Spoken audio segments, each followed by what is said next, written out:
Hi, my name is Jacqueline. Welcome to the channel. Today I wanted to talk to you about processing as privilege. I know for me, being laid out for about almost 6 months because of a back injury and still recuperating, I know that I was forced to really process not only what was going on physically and what kind of led to my injury, but also what was going on like emotionally and internally. A lot of the times we don't realize that being able to process or being in a position to process our emotions, to really contemplate and introspect like what's going on, and sometimes also being forced to have to like process. And it just brought me to a point of thinking in my past where I have really either taken the time, been forced, or didn't even know that people actually were able to process those emotions. We might not even know that there are people out there that actually don't have the ability to process their emotions or take in or even ask for that space and that time. And for many, because of maybe cultural environment, for some due to their upbringing, say you're someone that's been running on survival mode for so long, people don't understand that when you're on a survival mode, you're on constant reaction mode. So there's never really time to even ask yourself, how do I feel about what's going on? And that's where, to me being like an immigrant and also being someone that grew up with the survival mode mentality, didn't know that processing, that when I got to a point in my life where I was able to process, where I actually was able to tell people, actually, I'm going to take some time, I'm going to process, or even learn the word process, was such a privilege, because it is a privilege to be able to sit with decisions. It is a privilege to sit with even your emotions. It is a privilege to even have time to contemplate. A lot of people actually don't have that privilege of time, of sitting with their emotions, with their decisions, because a lot of people are either on survival mode or they've gotten themselves in a habit because of their upbringing, like I mentioned, or culturally, that they don't know that they actually can ask for time. They don't know how to sit with their emotions and what they're feeling, or they haven't just, unfortunately, had that opportunity to learn things different. A quick story time for me, what happened in my situation when I was actually in the corporate world. I remember as a single mom and growing up with this survival mode mentality and making that my go-to, to being very reactionary, I know for me, it was a point in my life because of all the suppression that I was at my corporate job. And I remember walking a hall. We had 2 floors, and I remember I was walking the hall, and I remember I felt my face was wet, and I remember like looking up and saying, is there some kind of pipe burst or something? And what I realized, that I was actually crying. And then I was like, after I realized that I was crying, I remember that more tears just started coming out. I felt like a broken pipe or something. I just couldn't control it. And then all of these emotions started to come up. And then I realized that I was truly sad about a breakup that I had gone through then. I know that for me, I always told myself, I'll deal with the letter, I'll cry later. My go-to was so much of a suppression that I didn't realize that I had suppressed so much that I was kind of like a bottle with all this pressure, and that my body could no longer take me bottling down, pressing down all these emotions that were happening inside of my body. I know that that's what ended up happening with my body eventually. And a lot of studies have shown that when you continue to have these toxic habits of suppressing your emotions, not letting them out, not having time to sit with them, eventually things do lead to, certain diseases, to physical pain, obviously like depression and things like that.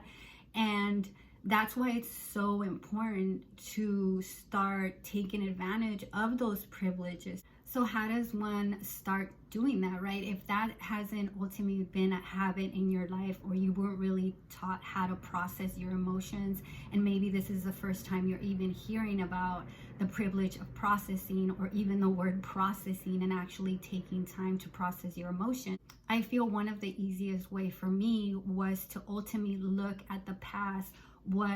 In what way have you already started to process those emotions? And a lot of the times you may already be processing those emotions unknowingly. I know for me, when I was younger, I loved to dance. I remember being little and waiting for the family to leave and blasting the music and just dancing all over. It's even been proven, like, for dogs, when they shake, they actually are anything that they don't want stuck in their body, they shake. It's the same thing for us. I know that with dancing, I was actually letting go of whatever was stuck in my body.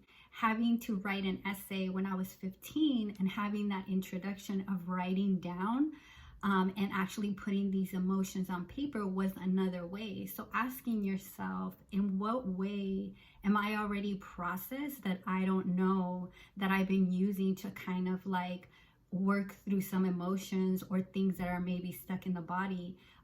Some people love to play music. Some people also love to do art. Some people love to exercise. You may enjoy going to the gym. That may be an outlet for you. The next step is now owning, right? Taking ownership of your journey and changing those habits. For me, it like really started with doing my research.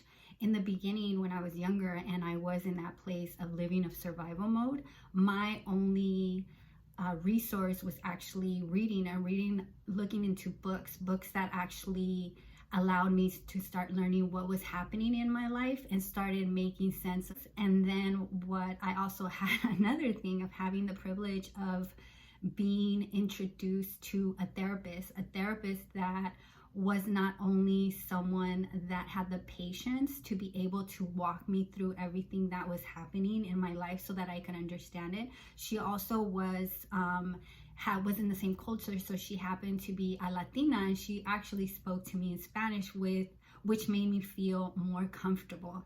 Although in that time I only spent a few months with her, I was actually able to see how therapy can be really helpful for me. In our community, in the Latinx community, a lot of the times when we think about therapy, it's like it's only for crazy people.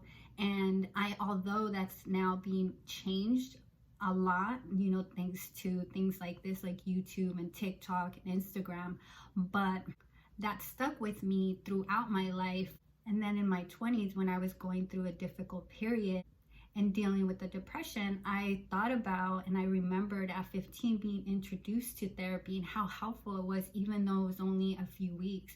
So I decided to go back. And it was in that moment that I started to learn more about tools, things like journaling. When I was dealing with something difficult in my life again and going through a life transition, I always went back to journaling. That became a ritual for me. It also became a way of grounding myself. So for you, it could begin with maybe looking at tools in the past that can now help you in the future, such as journaling.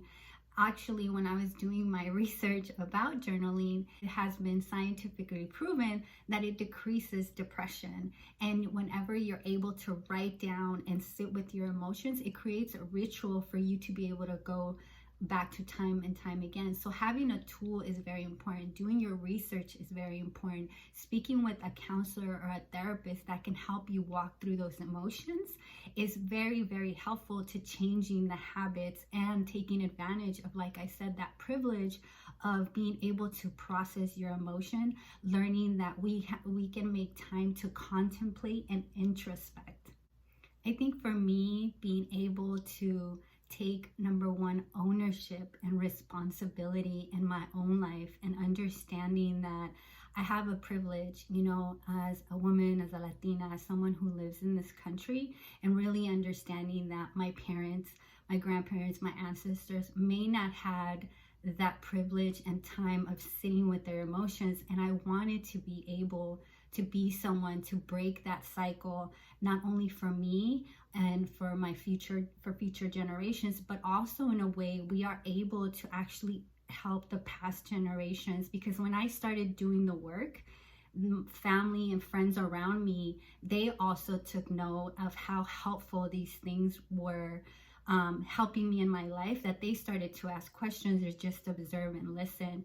So I would just really suggest owning what you can do now, even if that's a book or looking at YouTube videos, how you can start your journey and owning that privilege for yourself. But let me know if these tips were helpful, and what is it that you do to help take advantage of that privilege of processing your emotions and questioning and contemplating and taking that time to introspect.